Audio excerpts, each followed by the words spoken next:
তারপর আমাদের pay commission, এই পে কমিশনের মধ্যে 1:4 বেতন আমাদের থাকতে হবে। কারণ অফিসারের বেতন যদি 80,000 হয়, আমাদের সর্বনিম্ন বেতন হচ্ছে 20,000 বেসিক হইতে হবে।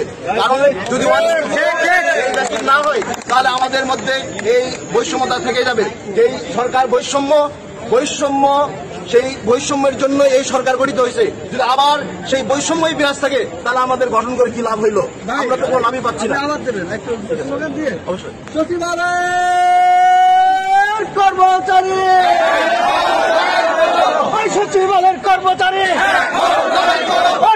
লড়াই করো, পে কমিশন নিয়ে তাল বাহানো, নিয়ে তাল বাহানো, জীবনে নিয়ে তাল বাহানো,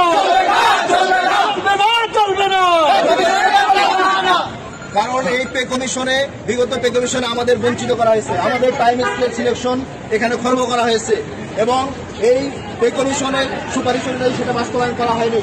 আমাদের গ্রেড অবশ্যই 1 থেকে 12-এর মধ্যে গ্রেড থাকতে হবে এবং বেতনের 1:4 অর্থাৎ হলো 1 নম্বর গ্রেড এবং 20 নম্বর গ্রেডের মধ্যে বেতনের ব্যবধান থাকবে হচ্ছে 1:4।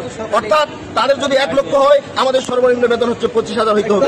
কারণ এই যদি বেতন না হয়, তাহলে এই বেতন কমিশন বা বেতন কাঠামো করে কোনো লাভ হবে না, কারণ সেই বৈষম্য থেকে যাবে।